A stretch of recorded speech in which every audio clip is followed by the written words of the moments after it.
Hello, Abhishek. Hi, good afternoon, sir. Yeah, good evening, rather. Yeah. Hi, good afternoon. Great. So we'll start the session in no time, sir. Just, setting up the YouTube live and everything. Sure. Okay. Great. Cool. Akash, are you there? Good evening, sir. Good evening, sir. Hi, good evening, Yash. Asmita?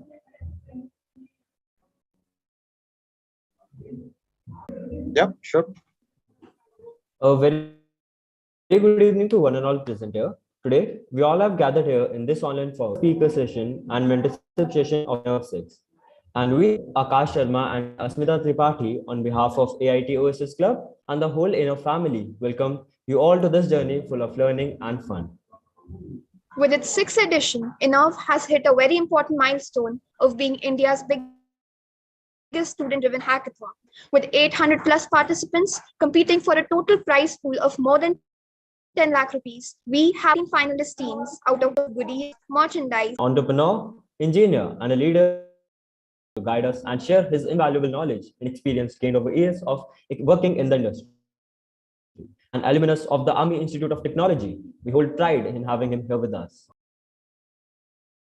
Vijender of Acoops.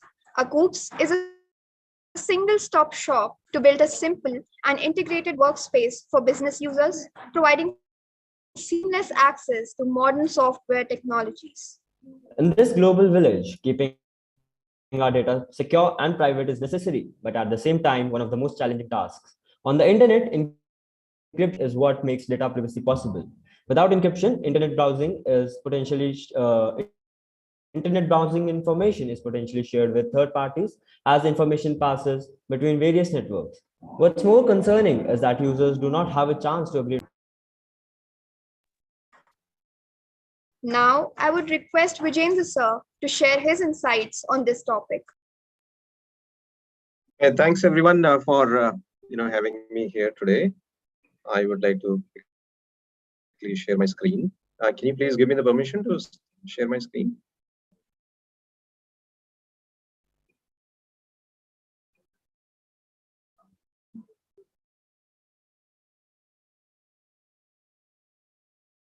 Okay, I still don't see the. Allow me to share my screen.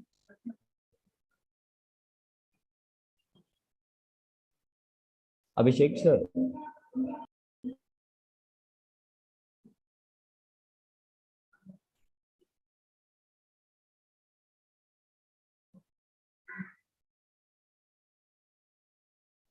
I Sir, think just a somewhere- second. We'll give you the rights in just a few minutes. Probably somewhere under the participants, you might find an option.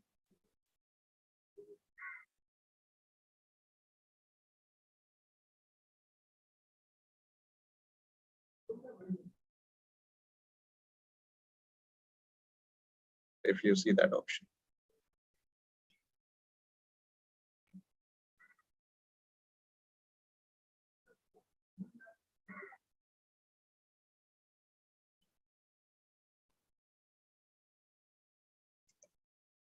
So can you please check? Like, I guess you have been made a host now. You allowed?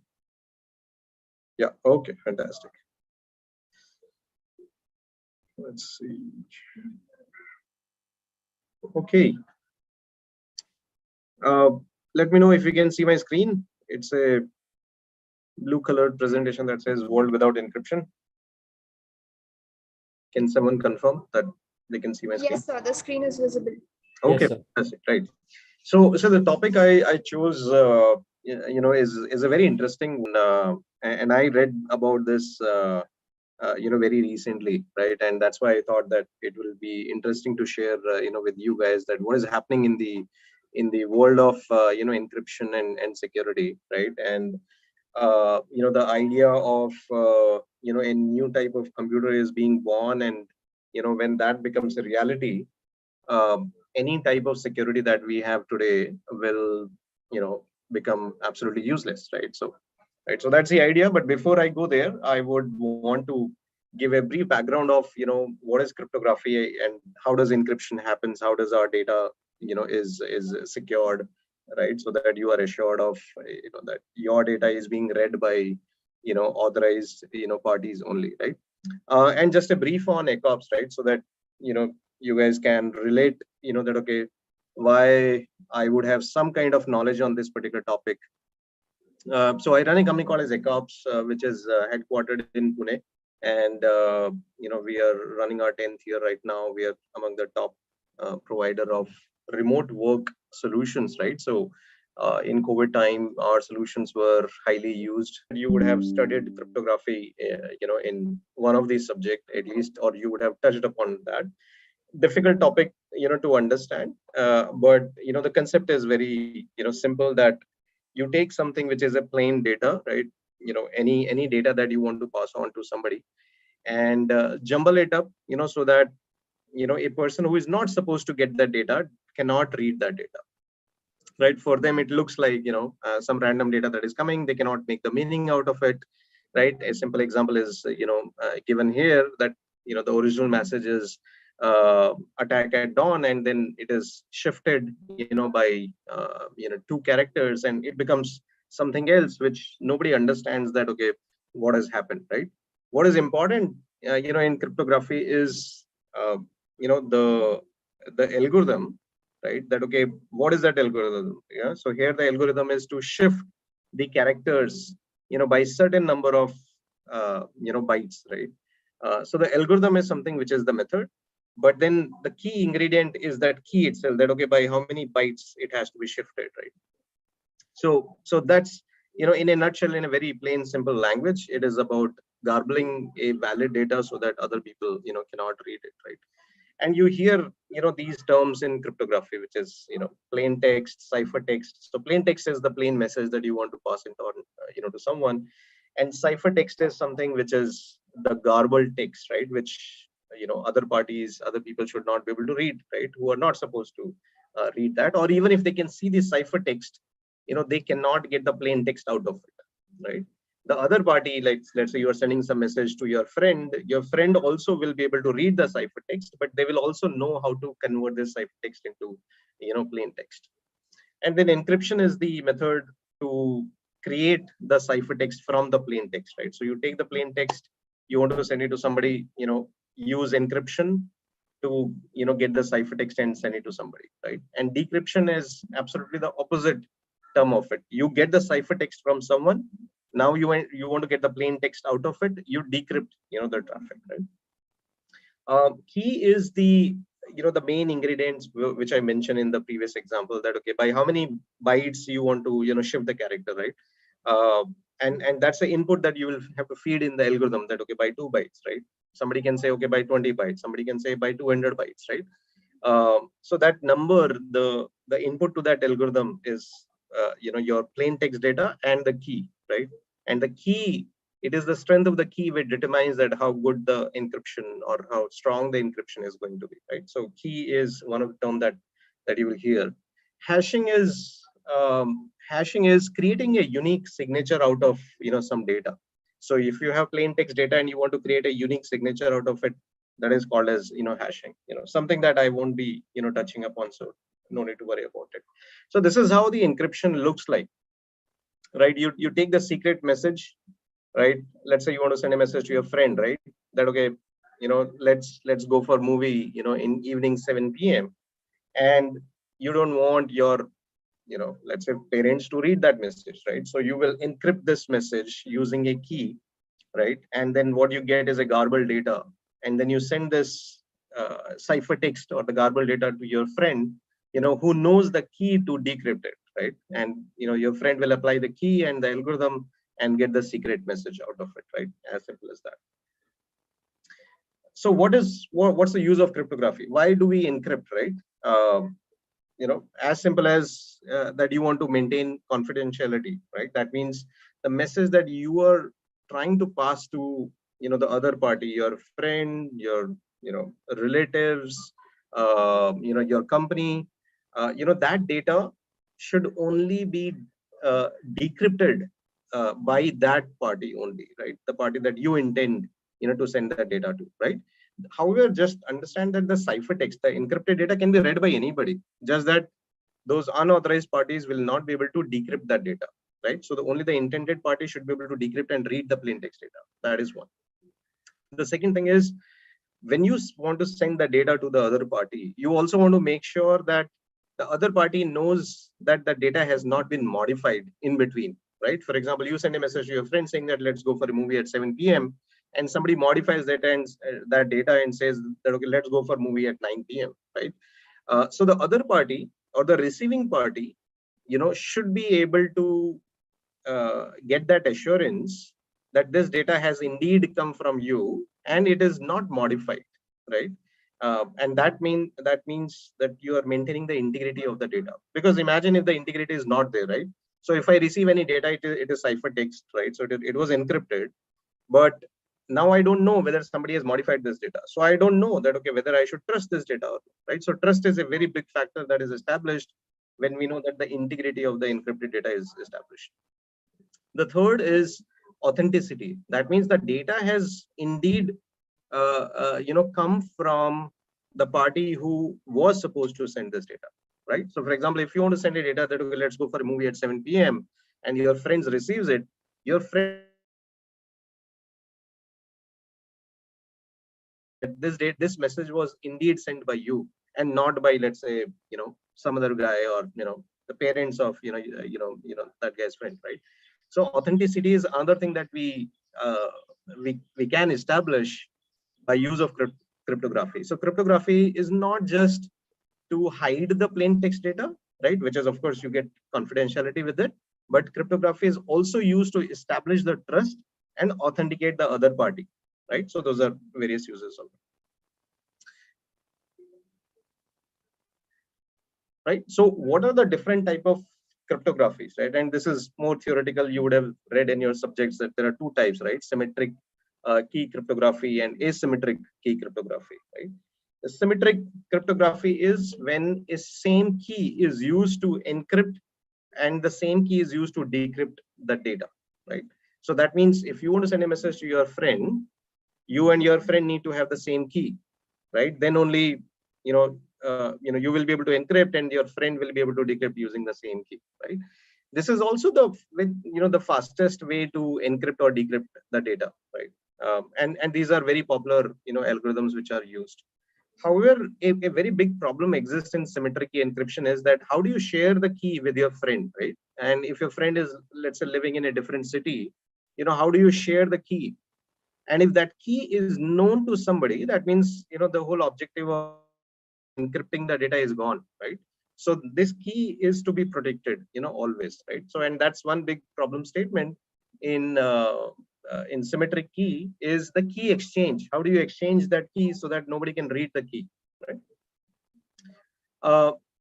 Asymmetric key kind of solves that problem by saying that, okay, you don't have to share a key with your friend, and it does not have to be the same key which is used for encryption and decryption. Okay, so you actually use one set of encryption key to encrypt the data, and your friend need to have a different key which is called as decryption key, right? So you will encrypt using key 1, the encryption key, and your friend will decrypt the data using a different key altogether. That is called as the decryption key, right? And that means even if I mean, it has, in fact, this is very practically used, both combination of asymmetric and symmetric key. That combination is used in the real world. That the encryption key and decryption key, or this asymmetric key cryptography, is used to share the shared key, right? It is used to kind of generate that symmetric key so that both the parties will have the same key for further encryption and decryption, right? But that's the basic concept of asymmetric key, where the parties are using different set of keys to do encryption or decryption, right? So typically, if you read about public key infrastructure, the encryption key is called as the private key. That means you need to have a key, that will be called as private key, and you will never share it. And then you will have a public key which you will share with everybody.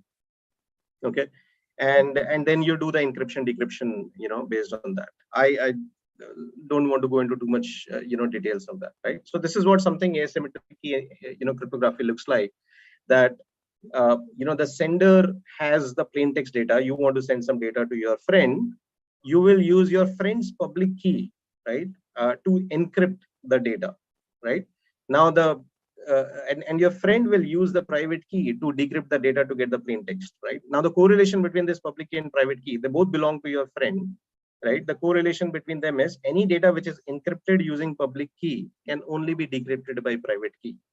Okay, and any data which is encrypted by private key can be decrypted by the public key only, right? So they have that kind of correlation, right?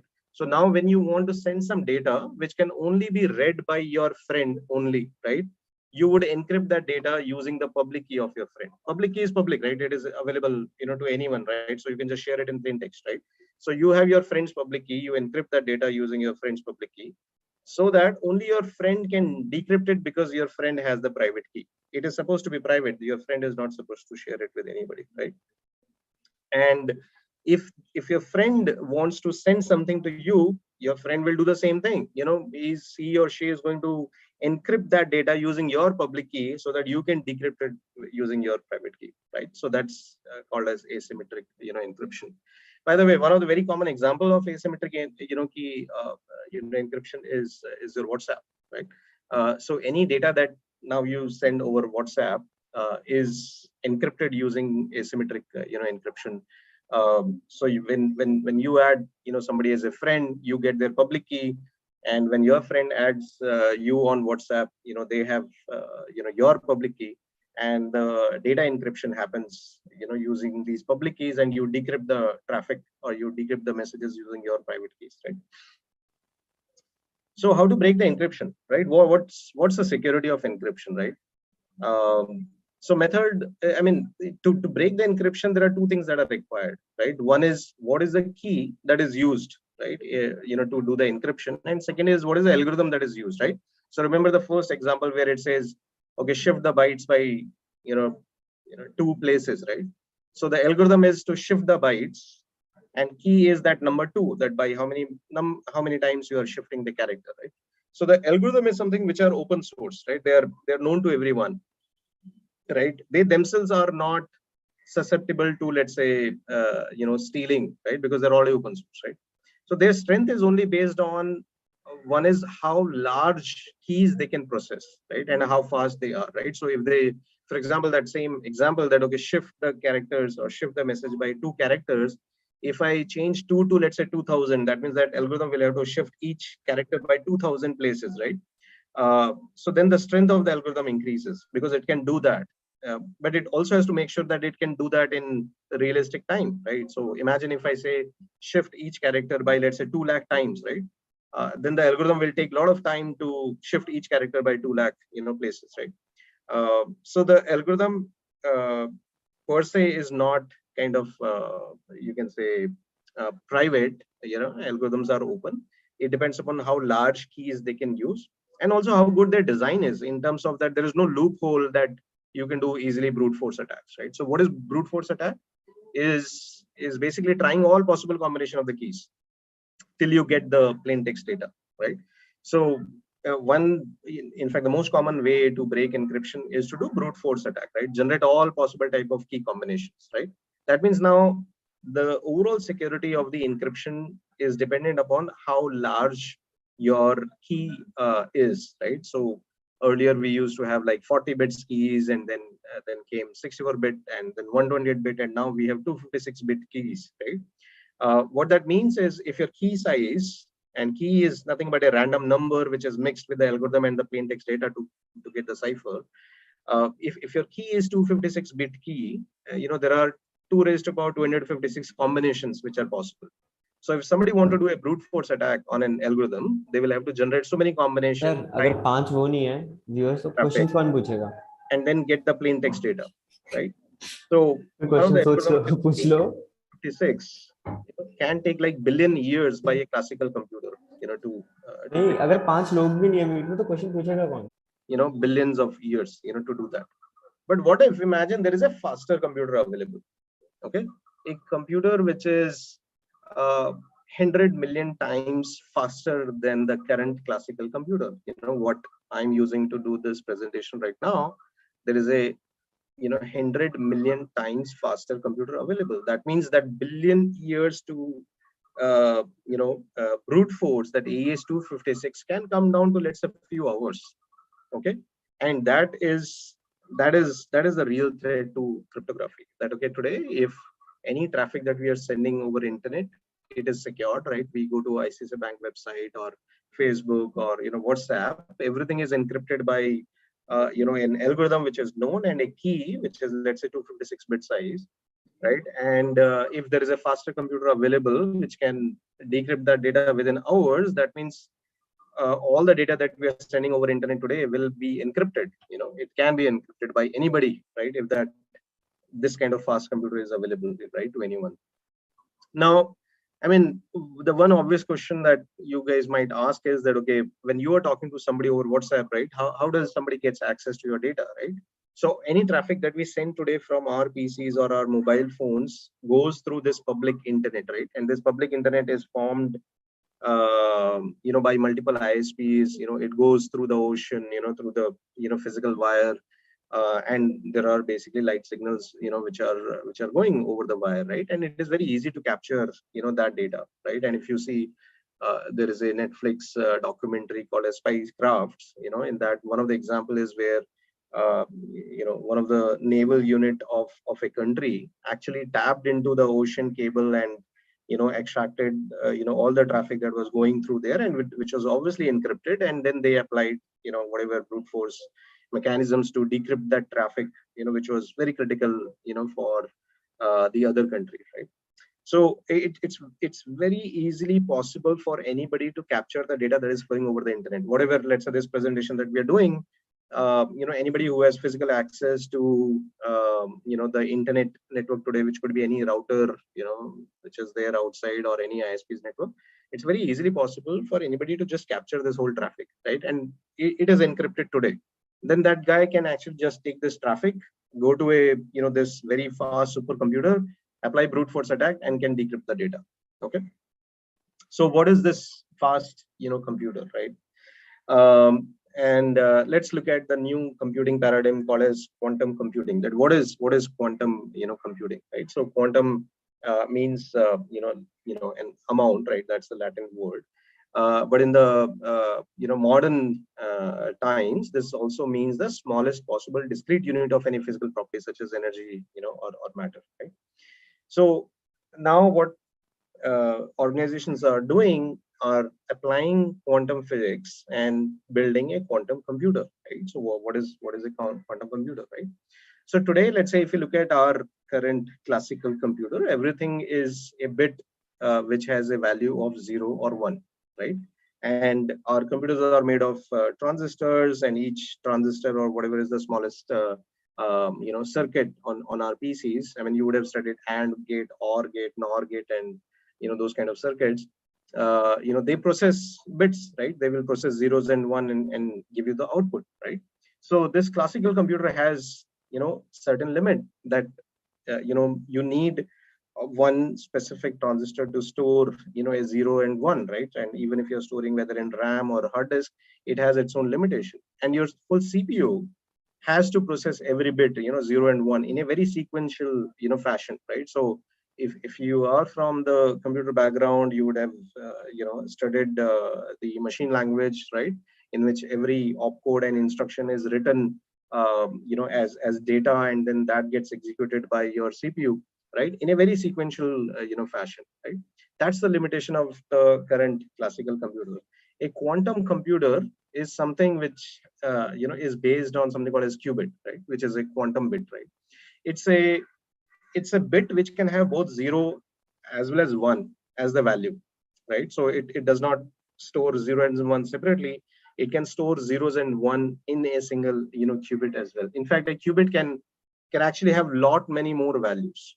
Okay, so that is depicted here, that a classical bit is like a 0 or 1, but a qubit can be 0, it can be 1, or it can be anything between zeros and ones, right? And if you want to see the representation of it, 0 is typically like a 0 signal, right? And 1 is like your it has got some charge there, right? So so typically it will be shown as on the left hand side, versus a quantum bit is anything between that 0 and 1, right? So it's a vector which can have infinite number of values, right? It's not just straight or nothing, right? And that's where the quantum bits or qubits can actually have lot many number of states, right? Like this is another representation of it, that okay, like you there, but in a quantum bit, the orientation of the bit, like, I mean, this is pictorial and not real, that okay, the orientation of that bit can be anything, right? It does not have to be either sides of that coin, but it can be just any orientation, right? And a single bit can kind of represent all combinations of all the bits that are available, right? So this is called as quantum superposition, right? And another example here, just to understand that okay, how qubits function or how it will look like, is that, for example, if you have a box and you have a ball that is outside, and then if you move the ball inside, right, these are two states, right?